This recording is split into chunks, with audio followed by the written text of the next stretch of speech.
All right. So today is the 22nd of February. We just finished week 6. What a week. Um, there's a lot to cover. I'm gonna try to collapse everything. Um, really in a short video, 5-10 minutes, maybe 10 minutes.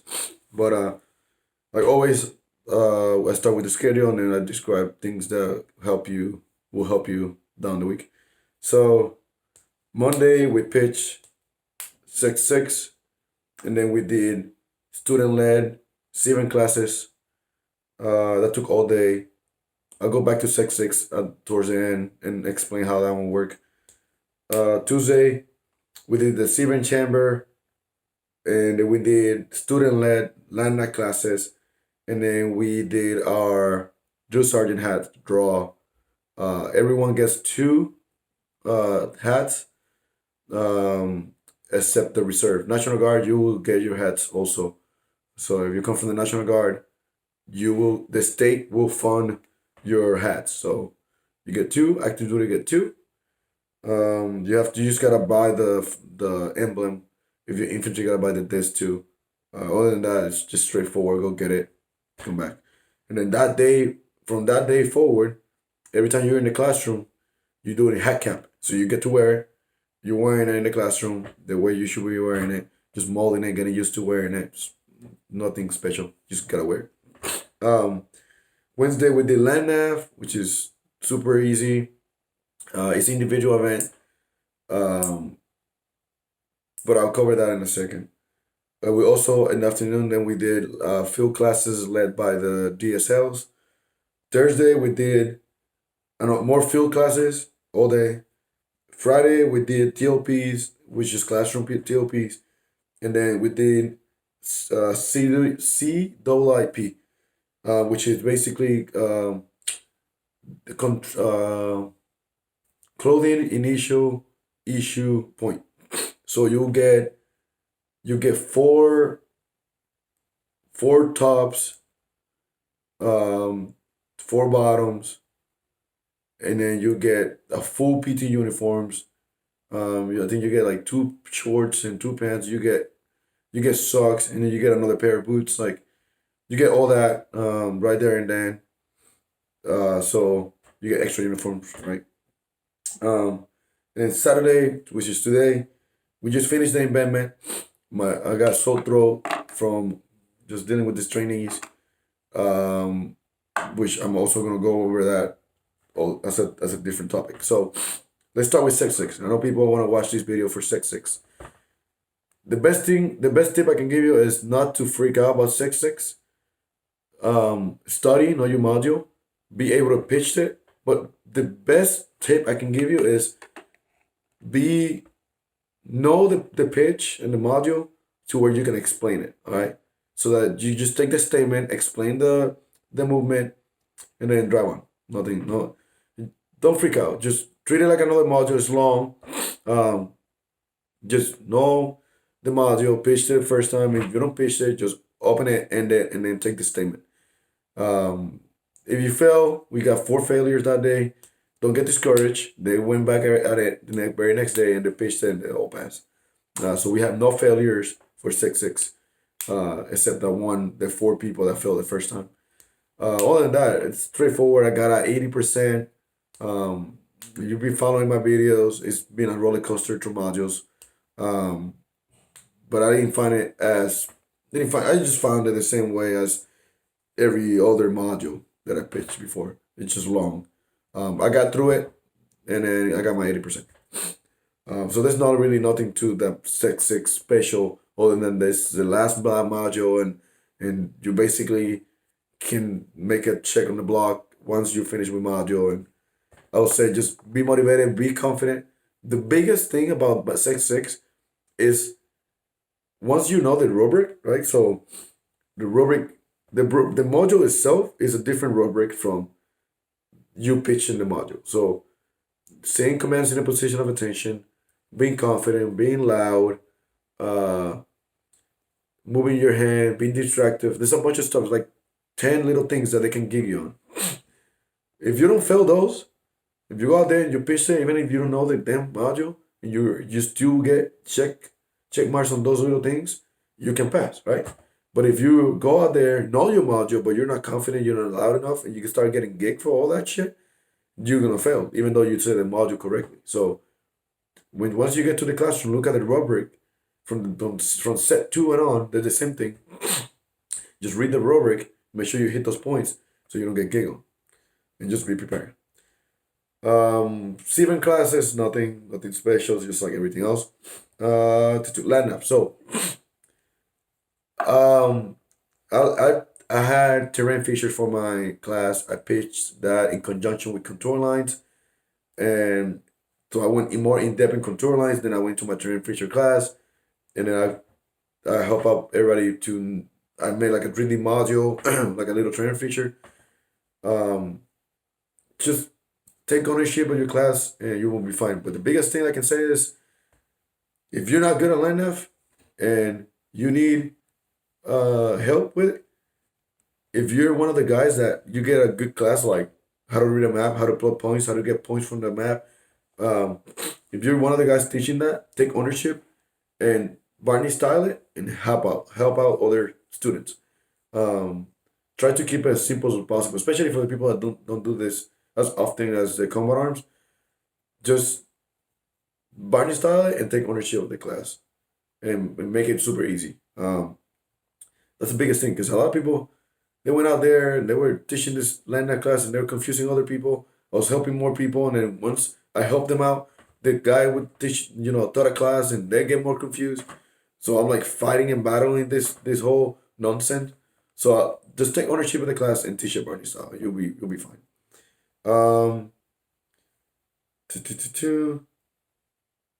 The Severn the Severn chamber is straightforward. There's no BS. There's no bullshit. They're not gonna make you do the creeds. They're not. Look, it's cadre led. You go in there. They teach you how to, with your mask on, obviously. They teach you how to run the chamber with trainees, what to do, what not to do, blah blah blah, and then they'll have you line up by facing the exit, and then they'll be like, break the seal, take the mask off, and then you'll be after that. It's like 10 seconds. After 10 seconds, everybody got the mask off. You cough a little bit, you get red eye, and then you walk out. That's it. Nothing special. And then you do the hat draw that day, which is you get two hats.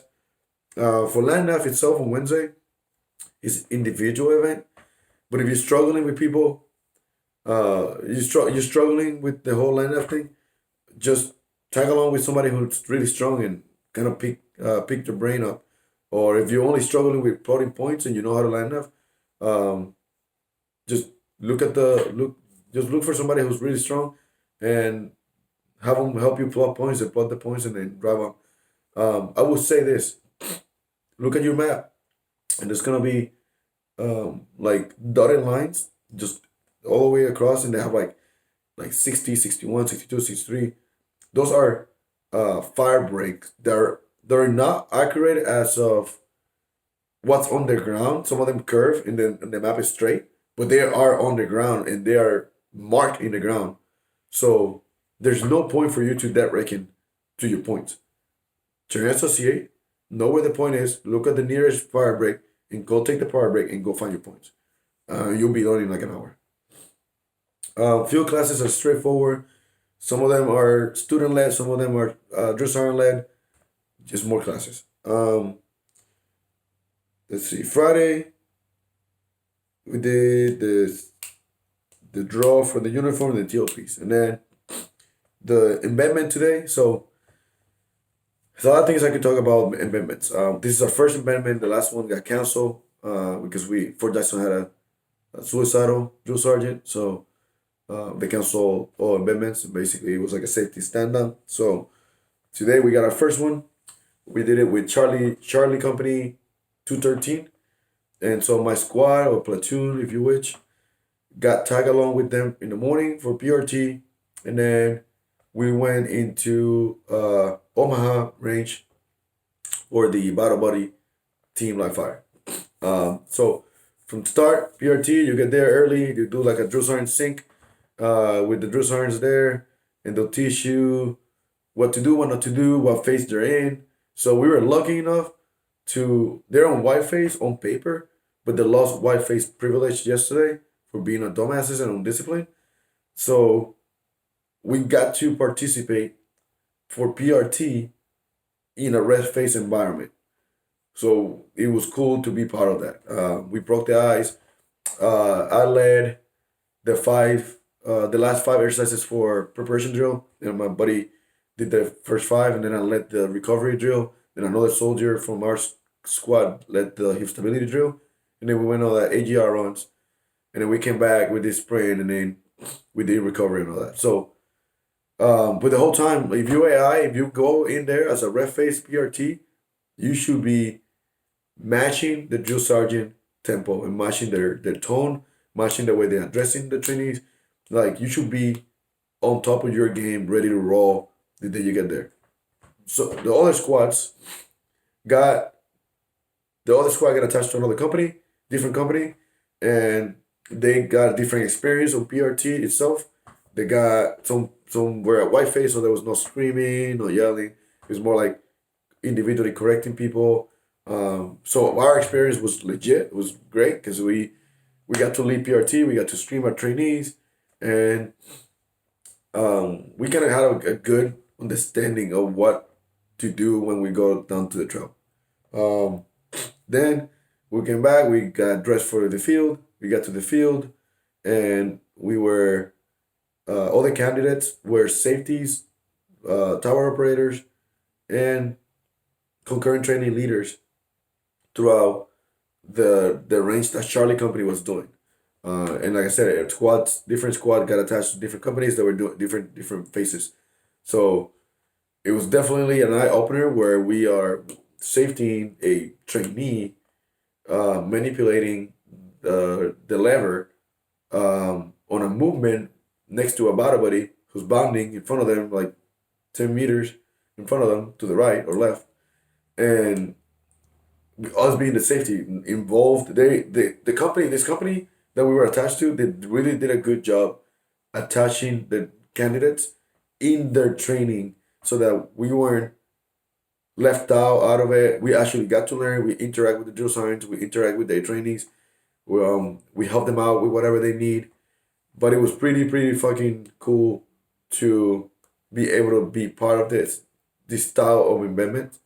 Um, like I said, it was the first one, so hopefully that if we do one more, um, it goes like this. They're all every Saturday, so hopefully next Saturday or last one we can actually do it. But other than that, it's straightforward. Just be ready to lead. Don't be afraid to lead. Um, be out there, be loud, be confident. Volunteer for PRT, lead that PRT, broke the ice. Like if you're scared, if you're scared to get on the stand, the embedment is where you should be going and do it because the drill sergeant will help you out in need be. And then you talk to each other like, hey, you want to do the recovery? Yeah, sure, I'll do recovery. Hey, you want to do preparation? Yeah, I'll do preparation. So don't be scared of leading PRT. Don't be scared of getting on the stand. You're gonna be doing that in the trail anyway, so might as well get it done now. And if you're the opposite, like me, I can get on the stand any day. But when I go AI, I kind of shut out a little bit because the words don't come out as fast as they should. But I will.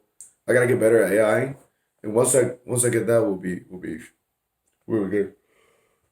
So that's pretty much it for the week. You got more questions about the embedment or Sec Six or Landnav, Severn? It was a. I'm tired. I gotta go get a beer now. Go eat something. But it was early mornings this week. Not a lot of late nights, but earlier mornings throughout the week, and especially today, when we had to be ready to roll like 4:30 something. I don't even remember what time I woke up this morning. So early mornings, late nights throughout the week. And then now for next week, sets week 7, we got ACFT on Monday, and then we go do FTX lane prep. Tuesday we do evaluation for lane executions. Wednesday we do more training. I don't know exactly what's Wednesday happening, and that is with the final rock march of this. The final rock march is happening that day. Thursday is the PT test for the people that failed the ACFT. We don't know what Friday is yet, and Saturday is still in the air. I think the schedule says that we're off, but I don't know if they're gonna pull the embedment for next week or the week after. So we have to wait and see. Um, but other than that, it's a straightforward week 7, and then once we finish next week, is we're done. That's combative. I'm certified already. I don't have to do jack shit. So week 7, week 7 is around the corner. You just gotta get it done. Just once you get to week 6, once you 6, once you do that check mark, just transfer your mind for the field. Get ready, stay warm, stay motivated. It was almost over. But other than that, you have any question? Let me know in the comments, or uh, basically subscribe. A lot of people messaging me. Hello, people around. I give a shout out to the people that I keep seeing around, and they're like, "Hey man, you're the one making the videos. I want to look for the one for this week and all that." So it's pretty cool seeing you guys actually around and about here. So we'll see you guys next Saturday or next Friday.